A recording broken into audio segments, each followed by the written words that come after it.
On my way to Davos this morning to the World Economic Forum. The World Economic Forum is a fundamentally anti-human organization. Now, they would never describe themselves that way, and they don't think of themselves like that. But when they speak in terms of, making the world a better place, it rarely involves human beings. It's almost always about climate or artificial intelligence or something like that. Yes, and every year you are coming to Davos to do what? Well, because I want people to understand that this is the place where the ideas are formulated that really affect their lives. The most interesting conversations are the ones that you have in hotel lobbies or in coffee shops, where you're just sitting and listening to people and what attracts them to the World Economic Forum. And when they're speaking honestly, sometimes it's quite frightening. And the mood's a little sour today because President Trump spoke yesterday and he rained on the globalists, the elitist parade. He did so politely, but he did it firmly nonetheless. So we're all going to go take a look around the city here and see what kind of trouble we can get into. And it should be very interesting.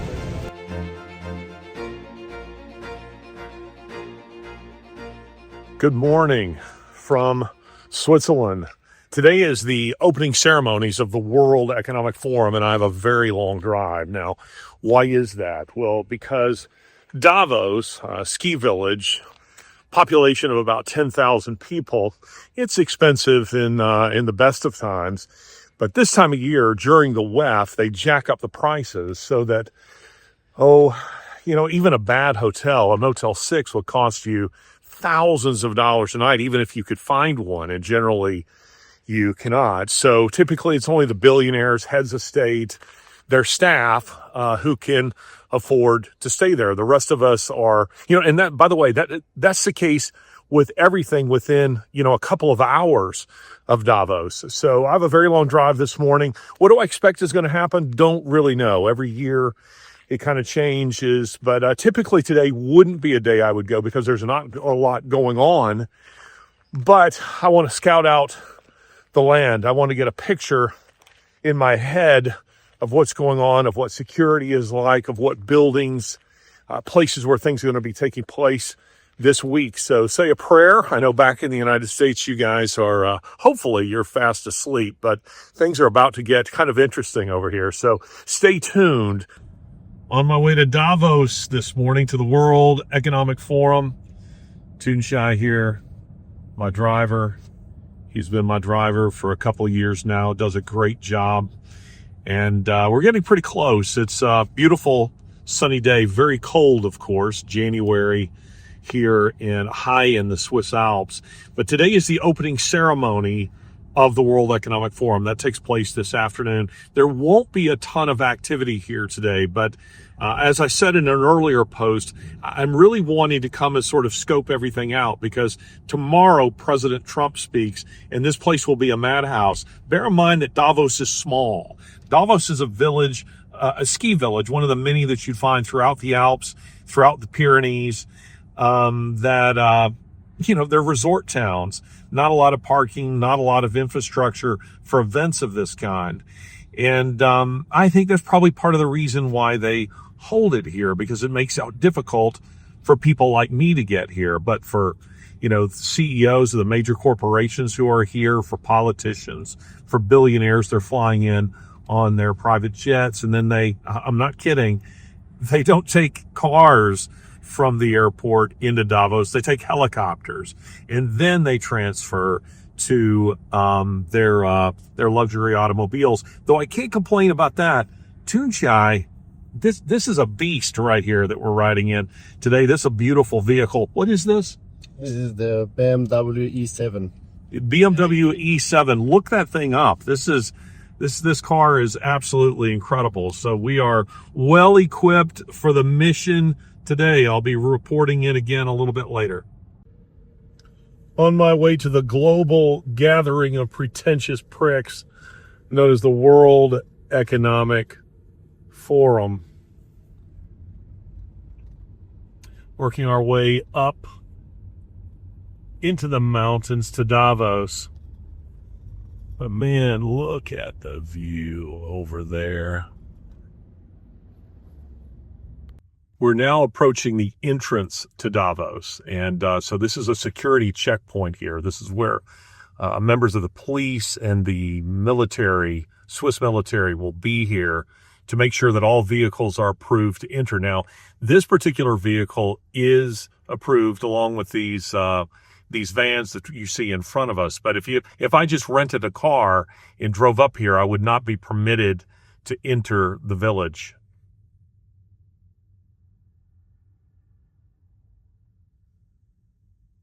I mention this because so many of you ask me questions about the security at Davos. How are you able to get in? Well, I mean, it's a town, so you're allowed entrance to it, but that doesn't mean that during the WEF that every vehicle is allowed in. Part of that has to do with the fact there's just almost nowhere to park when the WEF is going on. This is a village of about 10,000 people. And during the WEF, that swells by several thousand, to say nothing of the vehicles here. So, yeah, this is what we're approaching right here. I'm not sure I'll be able to keep taking video, but I'll take as much as I can. So you can see the security right here. Now here we are in Davos, trying to avoid some of the traffic through the central part of the village. But you see, it's not a very big place. Again, population about 10,000. That is increased by about half during the WEF.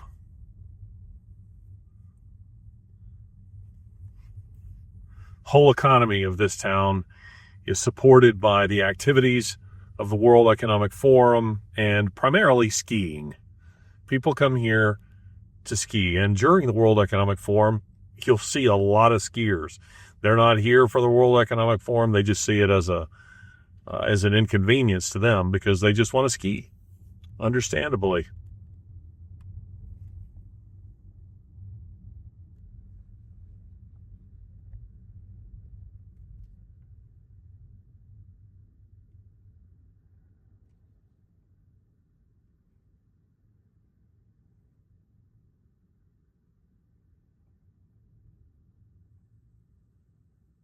Now, the traffic is fairly light today. That will change, at least this morning. That'll change this afternoon, this evening, and then, of course, tomorrow when things get going in earnest. Finally arrived here in Davos. You can see the security there behind me, the police. Kind of give you a picture also around the town. But I want to walk you down this way to show you who is really in charge here. If you've been following my work, you will know that this is the first time in 55 years since the founding of the World Economic Forum in 1972. This will be the first time that Klaus Schwab is not the ringmaster of the event. So who's replaced him? Well, Andre Hoffman is one of them. He is the CEO of Roche Pharmaceutical, the 8th largest pharmaceutical company in the world, but the largest family owned. He is co-chair of the World Economic Forum with Larry Fink of BlackRock. So that's who's really running the show here. BlackRock, if you didn't know, manages some 12 trillion in assets. Fink himself is only worth a couple of billion. That's a small-time billionaire when compared to, say, somebody like Bill Gates or Elon Musk. But that's not where his real power is. His real power is in how much he can leverage, how much he's actually managing. So now I'm waiting for some guys I'm going to meet here in Davos, some Dutch journalists who should be arriving shortly, but they just told me, I just got a text from them telling me that they have been delayed by security getting into the village. So we'll see how that goes. I'll check back in here shortly. Okay, I'm here in Davos with a Dutch friend of mine, a Dutch journalist who comes to the World Economic Forum every year. Jonathan, introduce yourself. Well, I'm Jonathan Crispijn. You can't pronounce it yourself, but I'm Jonathan Crispijn. I'm an independent journalist. And today I'm working for Lighthouse TV. It's a big channel on the internet because they are independent in the Netherlands. We are very critical of the globalization and all kinds of things that are taking place here. So I would recommend everybody to follow Lighthouse TV in the Netherlands. It's very interesting. Also, we have some English documentaries about the Great Reset and all kinds of sort of things. But today I'm here to expose the leaders of Davos. Yesterday I had an interview with the Vice Prime Minister of Ukraine, Taras Kachka. Yeah, what question was asked of you? I asked the question to him, why did they ban 11 opposition parties? And they are talking about that they are going to be a democratic country also. So that hypocrisy, it was very strange because after I asked that question, he immediately didn't answer and immediately went texting on his phone. I think like a PA of him, texting, what can I answer? Because I didn't answer, he didn't answer the question directly. You can see a video on Victor Punchik Foundation YouTube. It was yesterday, and Larry and I will go 3 o'clock later today to a panel discussion about how Russia is gonna invade us or some kind of things.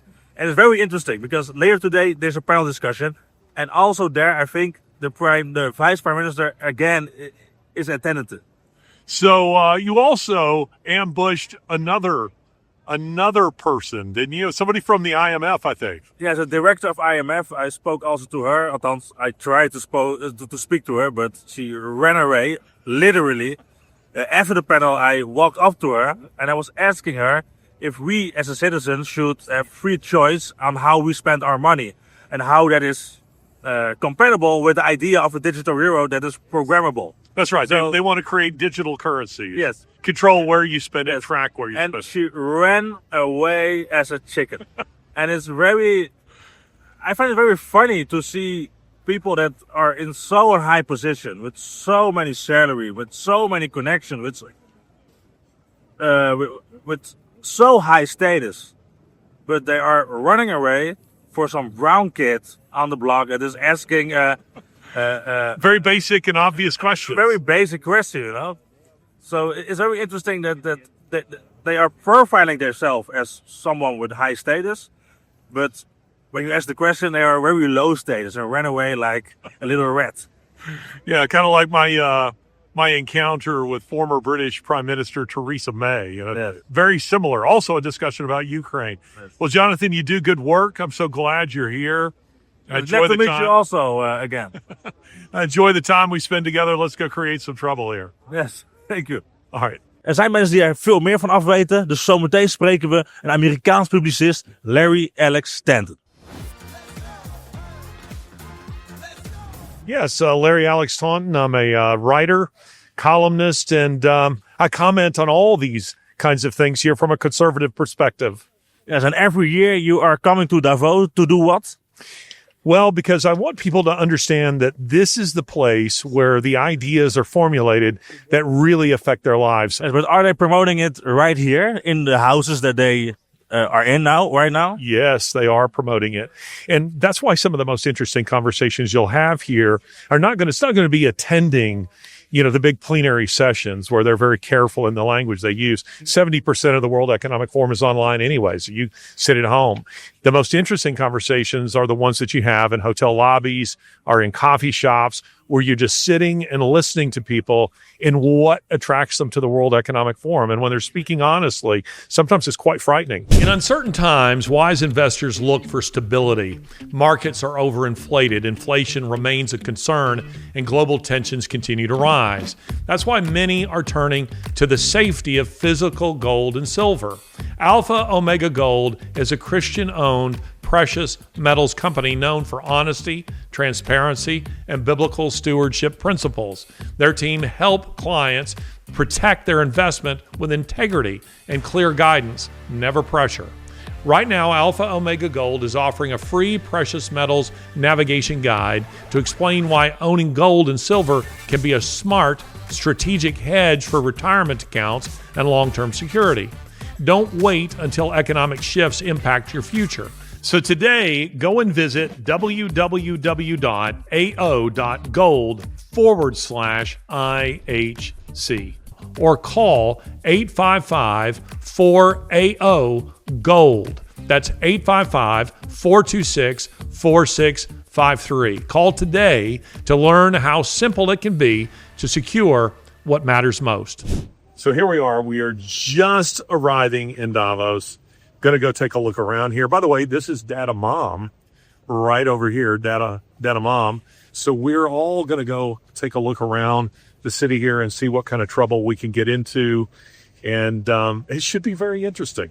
Walking into and through Davos now. How do you like that? He's a total character. Got Data Republican behind me here, Data Interpreter. Now, the significance of a place like this as it relates to, let's say, what's happening in Minneapolis. You may say, well, there's a total disconnect. It has nothing to do with what's happening in Minneapolis. Well, the fact of the matter is, it has everything to do with what's happening in Minneapolis, because you see, this is where all the crackpot ideas and philosophies are formed. And then it's sent downstream to affect the lives of millions and even billions of people. But the ladies, they're doing well, coming along here right behind me, so we'll see what happens today.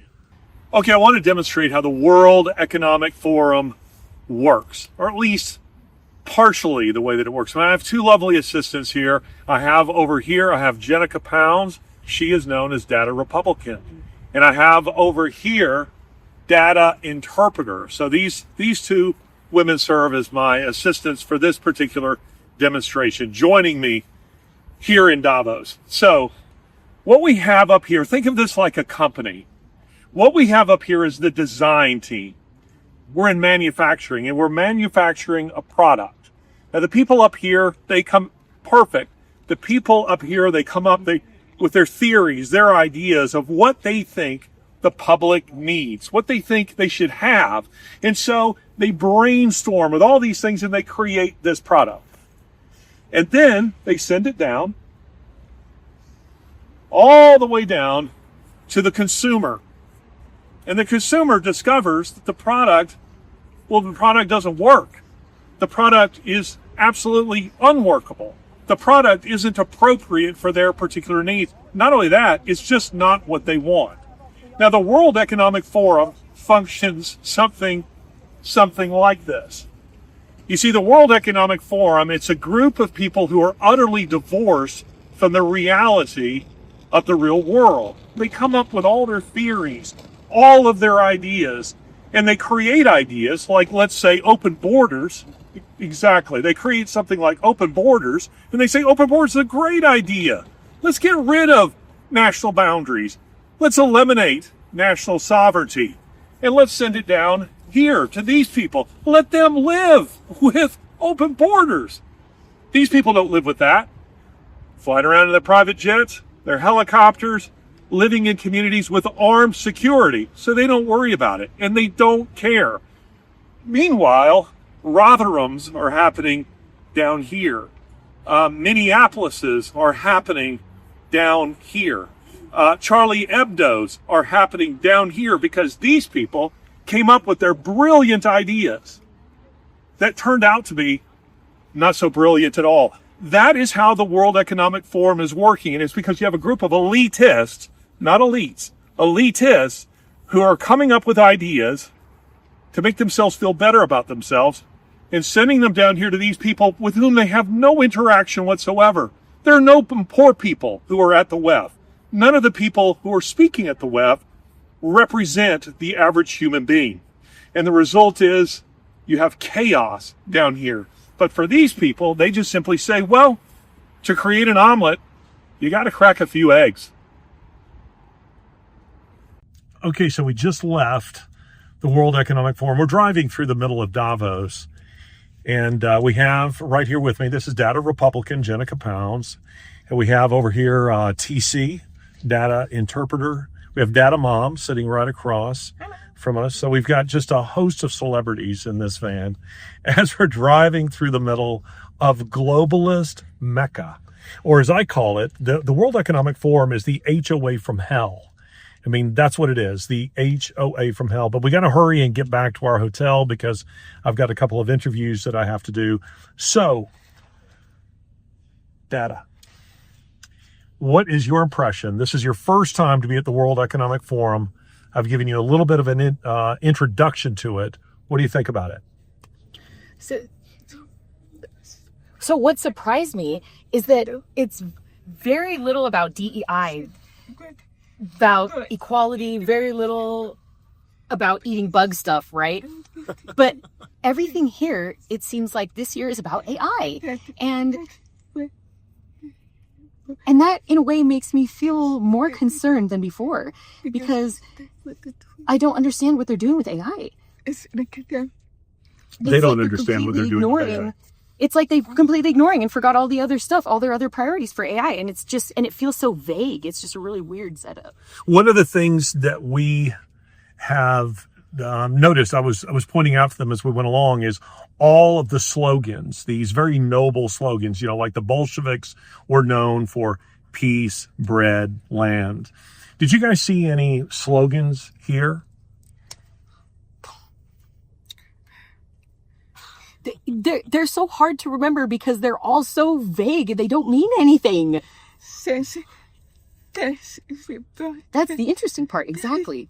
It's very vague. I have to always try to figure out what it really means. It's just a lot of globalist garble.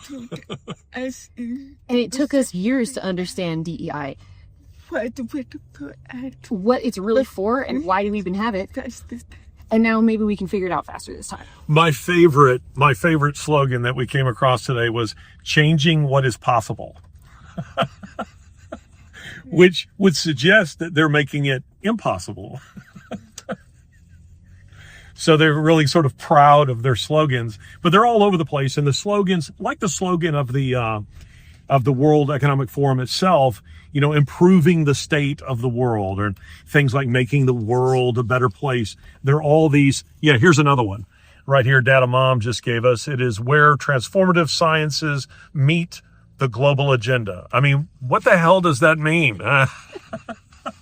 So did you see any poor people here today?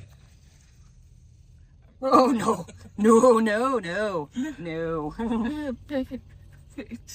All just insanely rich. Even the people outside of Nigeria House looked like they were rich. Yes. Yes, they did. Yes, they did. We were looking for Somali House, but we're told that Somali House is actually in Minneapolis. So it's been fun for me today to have a couple of sidekicks. So we've had a real good time today. We've still have some things in front of us that we'll do. It's quite a drive to the hotel. I'm going to be interested to see what security it looks like when we're leaving, if it's as bad as it was yesterday. But again, Data Republican and Data Interpreter and Data Mom, this was their first time to the World Economic Forum. They said they wanted to go with me sometime, so here they are. And it's been great. I also want to commend the guys at Rebel News. They gave me a shout out. I was Ezra Levant, who does some work for them. He saw me walking across a cafeteria and gave a shout out, and we had an opportunity to sit and visit. I love those guys. I love what they do. Check them out. Where what I'm doing is just sitting amongst these people and listening. And that's what I've encouraged. That's what I've encouraged Jenica to do, is just sit and listen to them as she's able with Data Interpreter, and listen to how they talk very freely.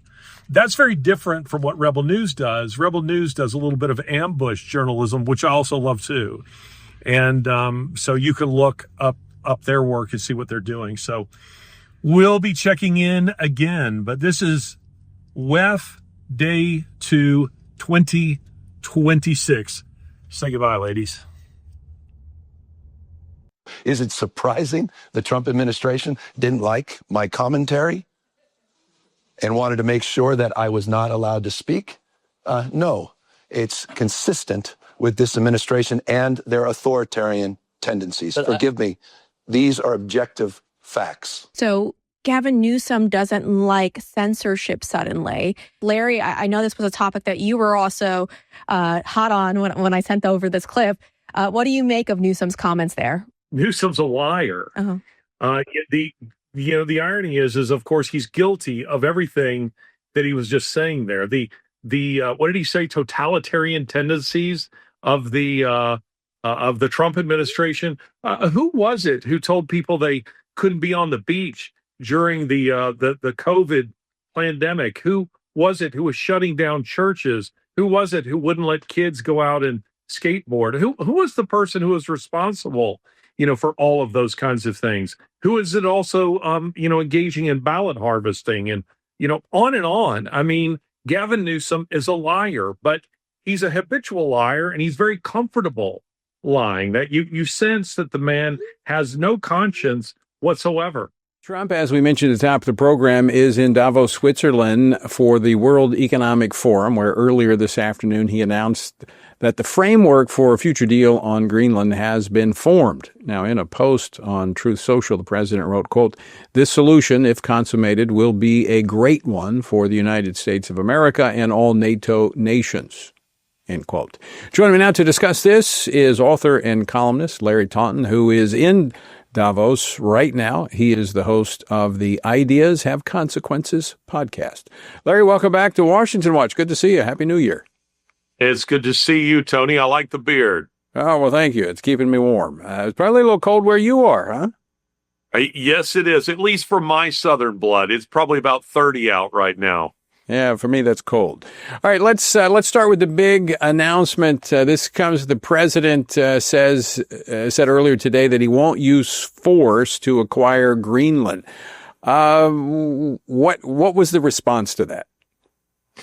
I think it's actually quite interesting, Tony. The president's plan is quite nuanced, and he began with a history. He was laying out the history of NATO, how the United States has sent trillions of dollars in support of NATO. He discussed the United States' role in winning World War II.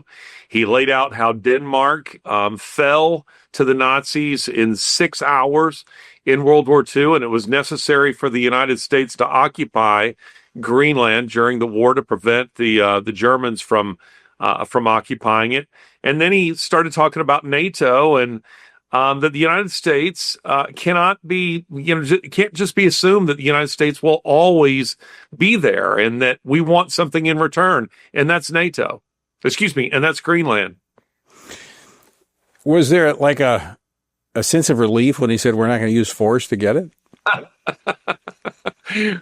Yes, I think so. I think almost everyone knew that Trump had no such plans, and there's been an awful lot of drama in media that's just, it's just fake news, regarding that. But the president's plan here is actually, clever. He's playing it very strategically, and he's using leverage. That, his words exactly were this: you can give it to us and we'll be very grateful, or you can say no and we'll remember that. And what he was getting at was that, you're wanting us to fund your defense. You're wanting our involvement in your war in Ukraine against Russia. Well, you can't count on that unless we're getting something out of it. The president had been threatening tariffs. If the NATO countries did not go along with it, he backed off of that today. Was that another negotiating gambit? Yeah, I think it's a big part of his negotiating gambit, Tony. I mean, the president of the United States, often people forget this about him. He is fundamentally, he's a businessman. He's a negotiator. He believes in making deals. And part of that is having leverage in deals. And he's using NATO as a very big part of that leverage. Do you think that the stock market responding to that with a downturn, fear of more tariff wars had something to do with him backing off of that? Tony, I don't really feel qualified probably to respond to that, as I'm not much of an economist. I will say this: the president himself seemed to think that was a factor. So let's talk about the Board of Peace. I mean, the president kind of rolling all of his stuff in there as all these international leaders get together. He's talking about expanding that Board of Peace. What do we know about those discussions? That's all right now seems to be taking place behind closed doors. What we do know is that Putin himself has pledged that should the war end, that he would give $1 billion towards this Board of Peace. What that actually, is going to play out and look like isn't clear to me. But I do want to say this, Tony, about the president's address that I think is really relevant for your audience, for all Americans, who are concerned. The World Economic Forum is a fundamentally anti-human organization. Now, they would never describe themselves that way, and they don't think of themselves like that. But when they speak in terms of, making the world a better place, it rarely involves human beings. It's almost always about, about climate or artificial intelligence or something like that. What it seems to me that everyone's missing about the president's address today was it was permeated with a desire that he expressed repeatedly to make life better for American citizens. Now, given the conversation you were just having, about illegal aliens in our own country who have gamed the system, I found that so refreshing because we don't hear politicians talking like that now. And here was the president saying, we are going to make the standard of living for Americans better than it's ever been in our history. And he went into specifics about the housing market and what he plans to do to try to make housing more affordable without crushing existing homeowners. I mean, he was really getting into the nuts and bolts of that. And there's something that, to me, this is my 4th year in a row to be at the World Economic Forum. There's something to me that stood in sharp contrast with what the World Economic Forum is. I mean, this is largely a billionaire boys club, and they pretend to be representative of the world, and they're representative of 1% of 1%. And yet here was Donald Trump saying, I care about the little guy. And most of all, I care about American citizens. I did, as I read through what he had to say, I did find it a little interesting that he was talking domestic policy and economics for Americans there on that world stage at the World Forum. It was like everybody else, you say, talking about the world. We're going to make the world, a better place. He was talking about the American people. And I was curious about that, using that platform to bring forth that message. Well, you're dead on there, Tony, because leftists love talking in terms of faceless masses, in terms of millions and billions of people. Trump was being very specific in talking about the citizens of the United States. And then he said to them, listen, Europeans, you would be wise to follow us to improve the conditions in your own country because you're destroying your countries. And he spoke of how Europe has become unrecognizable. I'm all over Europe frequently, and I can tell you that's factually true. Larry, we got to leave it there. Always great to see you, my friend. Stay warm, and we'll hope to see you again soon.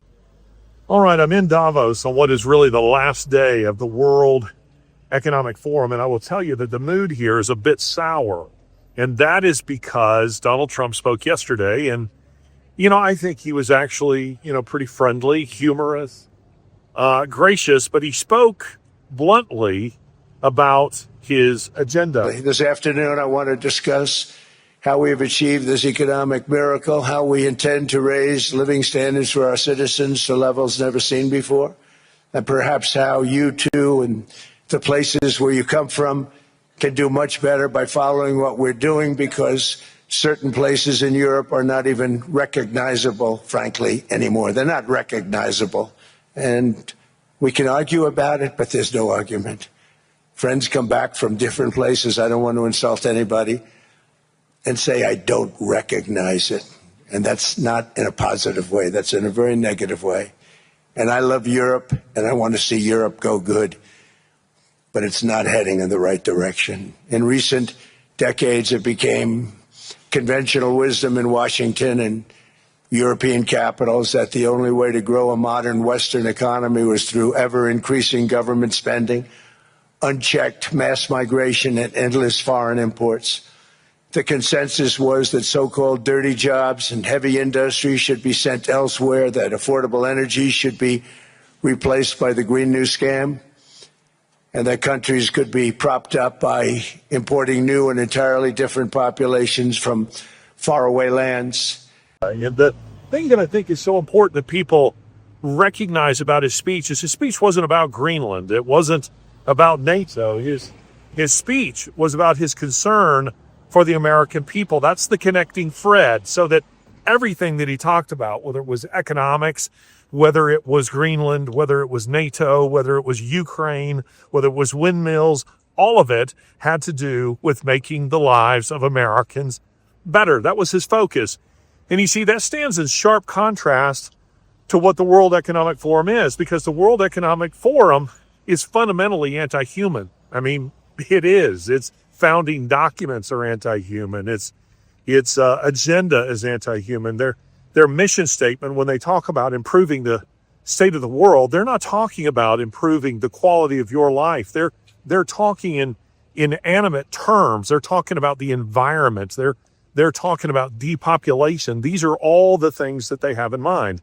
And of course, the World Economic Forum is driven by groups like the one right behind me here. So you can see here, BlackRock. Guess who anchors the other end of the promenade here, where all of the countries of the World Economic Forum have their own houses, their own presentations?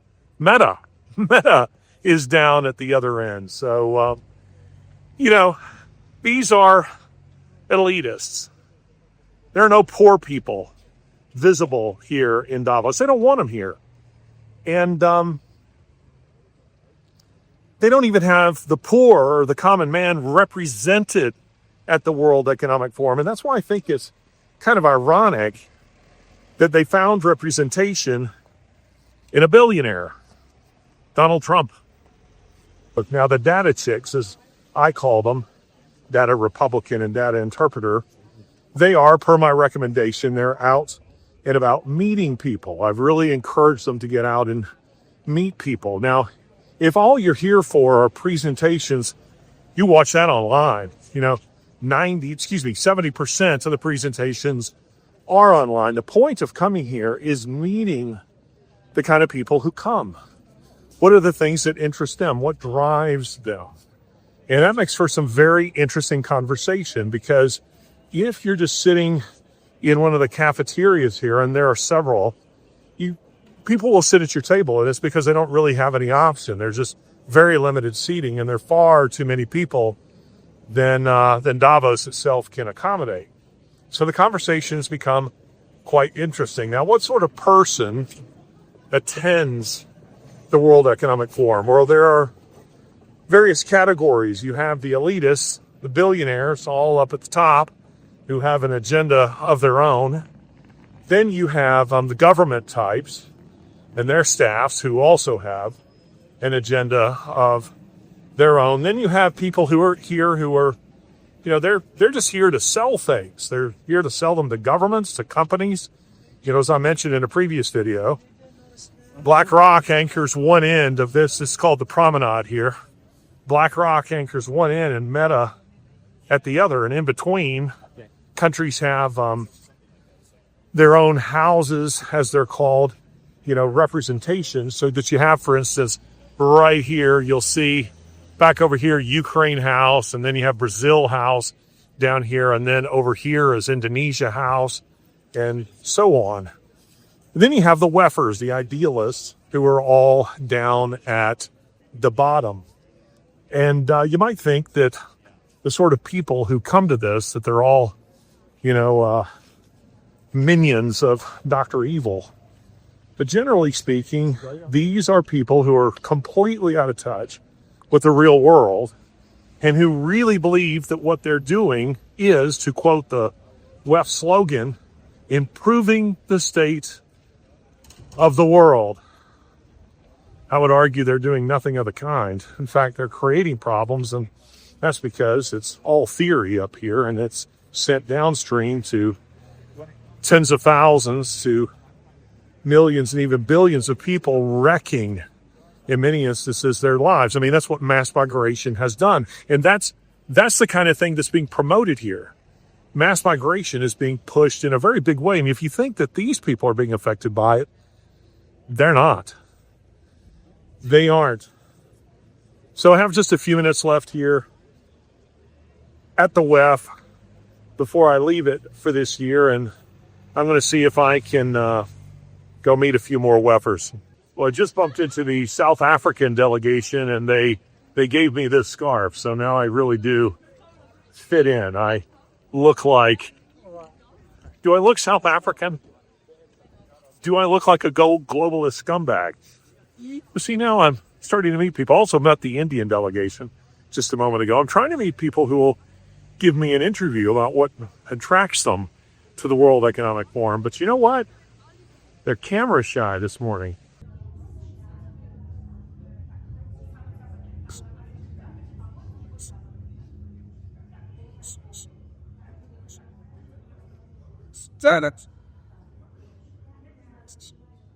Oops. So, that's the guys.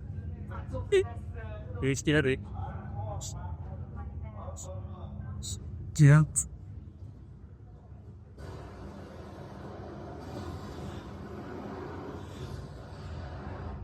Okay.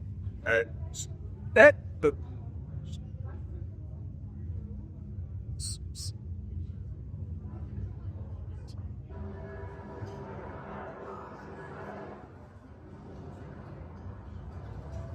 Anarchistas isso.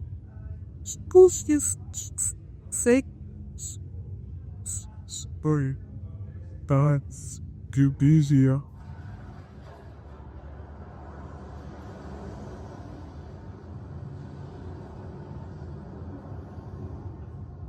Versus the so very good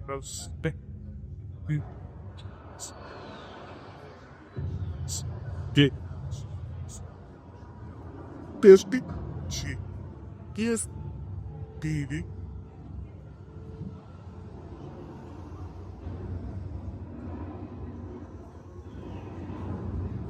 such